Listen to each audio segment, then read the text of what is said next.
Welcome back to The Explainer. Okay, today we're diving into the exact thing that separates amateurs from true masters. We're unpacking Chapter 12 of Scott H. Young's book, Ultralearning. Specifically, we're looking at Principle 9, which is all about experimentation and exploring outside your comfort zone. If you feel like you've hit a beginner plateau in a skill you're trying to learn, this is how you break past it to achieve true mastery. You know, Thomas Edison once said, "I know several thousand things that won't work." And honestly, that's exactly the essence of what we're going to talk about today. Let's start with a pretty wild contrast. When we think of artistic geniuses, we almost always picture the prodigy, right? Like Pablo Picasso, who literally boasted that it only took him 4 years to paint like Raphael because of his crazy innate talent. Or Da Vinci, who was apprenticed in his teens. Even Dalí had his first exhibit before he turned 14. But then there's the late bloomer. And this is the part that's truly astonishing. Vincent van Gogh didn't even pick up a paintbrush until he was 26, and that was only after he failed miserably in multiple other careers. We're talking failing as both a minister and an art dealer. And it might shock you to learn what people actually thought of him early on. His first drawings, they were fundamentally flawed, like completely disproportionate. In fact, a family friend and art seller named H.G. Tersteeg actually told Van Gogh to his face, "You started too late. You are no artist." Tersteeg actually thought Vincent's artistic dreams were just a mask for laziness. But honestly, this totally shatters the myth that mastery requires precocious, innate talent. It absolutely proves that where you start doesn't dictate where you finish. Because yet, despite all that harsh criticism, despite the clumsy early sketches and the really late start, Van Gogh became an absolute undisputed master. So how did he do it? Well, he did it through the very core of what Scott H. Young outlines in his book, Ultralearning. Van Gogh is basically the ultimate poster child for Principle 9, experimentation. He didn't have early gifts to rely on, so he relied on relentless trial and error to forge his own path. And to give you a concrete playbook for your own growth, we're going to systematically break down this exact concept today. So, here's our agenda for today. First, we'll look at the Van Gogh paradox. Then, we'll cover the 3 tiers of experimentation, followed by the experimental mindset. After that, we'll dive into 4 specific tactics to experiment, and finally, we'll wrap up with embracing uncertainty. Okay, kicking things off with Section 1, the Van Gogh paradox, and how we can achieve mastery without being a prodigy. So why does experimentation become so absolutely crucial the better you get at something? Well, think about it. In the beginning, following the well-trodden paths of basic tutorials is totally fine. Early learning paths are basically like a straight line because everyone starts at the exact same place. You just follow the teacher. But as you push past that beginner phase, those basic guides just aren't going to cut it anymore. The path to mastery isn't a straight line, it's a branching tree. Advanced skills diverge into these highly personalized paths where you literally have to experiment to find what works for your specific quirks and goals. Plus, as you get better, true mastery actually requires unlearning bad habits you've accumulated along the way. And finally, originality and creativity heavily reward divergence. A truly great mathematician doesn't just sit around solving old problems, they solve new ones. To reach original mastery like Van Gogh did, you have to diverge from the pack.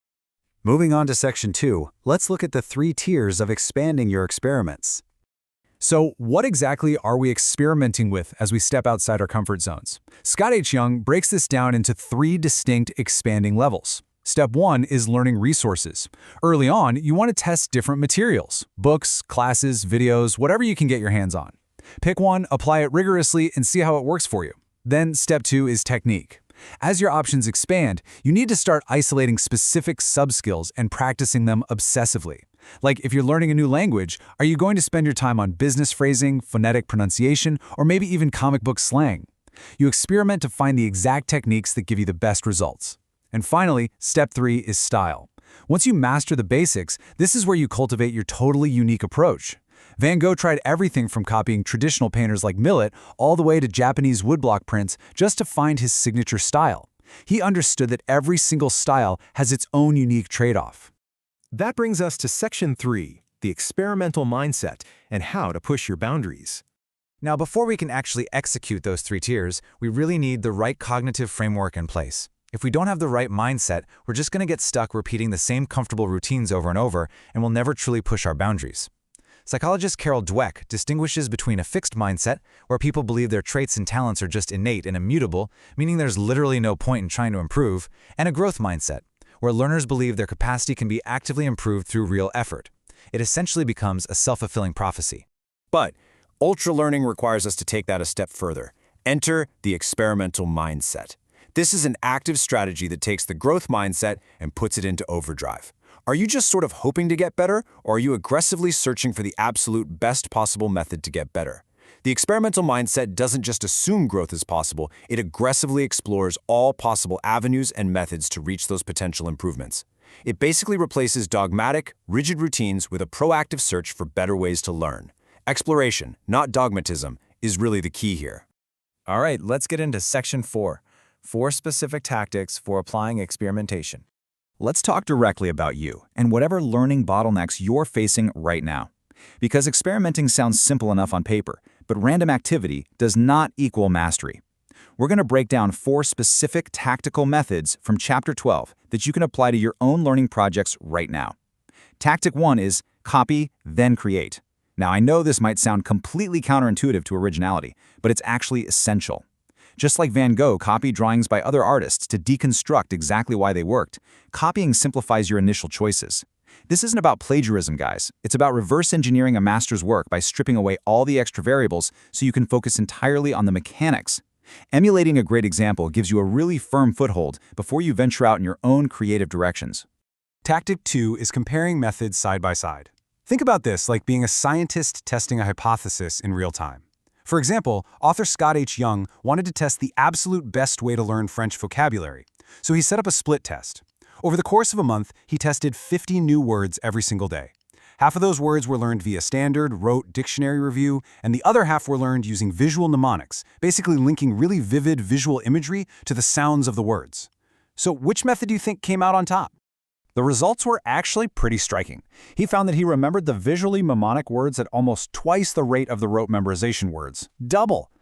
This brilliantly illustrates a core truth about all of this. Experimentation is never a distraction from learning. It's actually the most efficient multiplier of your study time.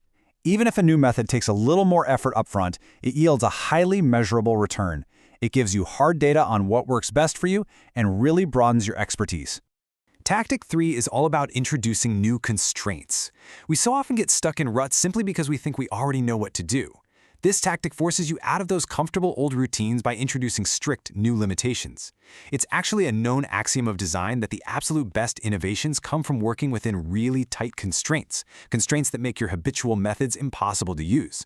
For example, if you're a writer who relies super heavily on adjectives, force yourself to write an entire page using absolutely none. It breaks your habitual patterns and literally forces your brain to innovate. Now, to understand our final tactic, I want you to consider this mind-bending math question. Seriously, think about this for a second. Where is the majority of the volume located in a 10-dimensional sphere? I know, it sounds crazy. In a standard 2-dimensional circle, it's about 20% near the edge. In a normal 3-dimensional sphere, it's roughly 30%. But in 10 dimensions? Take a wild guess. Almost 3/4, nearly 75% of the mass is located in that outermost layer. It's wild, right?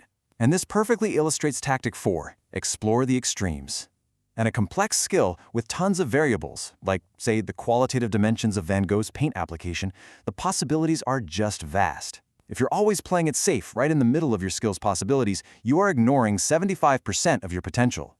Pushing out to the extremes of a technique or a style is literally mathematically more likely to yield unique mastery. And finally, Section 5, embracing uncertainty, the ultimate principle tying this all together. Let's bring this all together. Experimentation isn't just one single step you do once. It is ultimately the principle that ties all of ultra learning together, precisely because it forces you to face reality and embrace uncertainty. Learning is, at its absolute core, a process of trial and error. By actively testing things out in the real world, you can ruthlessly discard bad habits and those false superstitions about how you think you should be learning. You get to replace dogmatic routines with concrete, tested tactics. Ultimately, your comfort zone is the biggest enemy of your experimental zone. Experimentation is what helps you find the specific methods that accommodate your completely unique personality, your strengths, and your weaknesses. So as you look at your own journey toward mastery today, I want you to ask yourself this. What comfortable but totally outdated learning habit are you going to bravely and boldly discard tomorrow to make room for true experimentation? Because the path to mastery is waiting for you just outside your comfort zone. Thanks so much for joining me on this explainer, and remember, the beginning is always today.